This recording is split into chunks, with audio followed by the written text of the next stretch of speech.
I completed the map, sat back, and then instantly wound back in with a self-imposed challenge. This time, no mid-stops with the port, no safety nets, completing all the islands to Treasure Island in one run. That's the kind of thing you do when the foundation is good enough to want to stress test it further. All Dice on Deck is a pirate roguelite from Igrek Games. You're sailing island to island on a 30-day timer, trying to reach Treasure Island at the end of the map before the time runs out.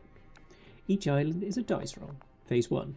You roll your blue ship dice, which have shields on some faces, some have multiple shields, and others are blank. The island rolls grey danger dice, with skulls on some faces. More skulls than shields mean you lose some of your hearts.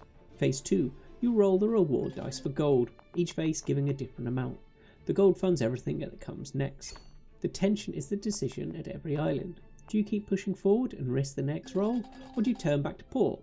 Spend a day of your 30-day timer and upgrade before you go again. Sinking doesn't end your run, but you lose the gold from that attempt, which stings enough to matter. Going to the port costs a day, which stings too when you're watching the timer countdown. The outpost upgrade lets you skip islands and start further down the line. The upgrade that lets you keep some gold even if you sink changes whether a risky island is worth attempting at all. That decision loop is simple and it works. The moment I understood what each upgrade was doing to my risk calculation, the game clicked into something genuinely enjoyable. You're not just rolling and hoping, you're constantly asking whether the potential gold from the next island is worth the hearts you might lose getting there, and whether those hearts are worth more than the day you'd spend going back to port. One upgrade made no sense at all to me though. You can pay gold to speed up the animations, not unlock faster animations permanently as a setting option, just pay gold within a run for animations to happen quicker. That should just be a toggle in the menu. Charging in-game currency for it is kind of decision that makes you wonder who that's for. The graphics and animations are well done. The dice rolls feel slightly too smooth for my taste, like they could use a bit more physical weight behind them, but that might be a deliberate design choice to keep things readable rather than chaotic. Steam says I played 11 hours. I'm fairly sure I left it open. Closer to an hour and a half to maybe 2 hours of actual play.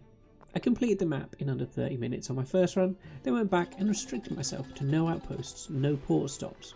One run, every island, nothing held back. The demo only has that one map, so I was finding ways of playing it again. Looking at the trailer, the full game has different dice types, different maps and different adventures. That's exactly what this needs. The foundation is solid enough, the more content on top should work well. I'm curious how much meta strategy carries between maps in the full version, because that could be what turns this from something you drop in and out of into something with some more staying power. For now, it's a demo with one map you can complete in half an hour. That's not criticism, it's enough to know what the game is and make you want more of it. My verdict is a play. I play the demos, you play the hits. I see you on the next one.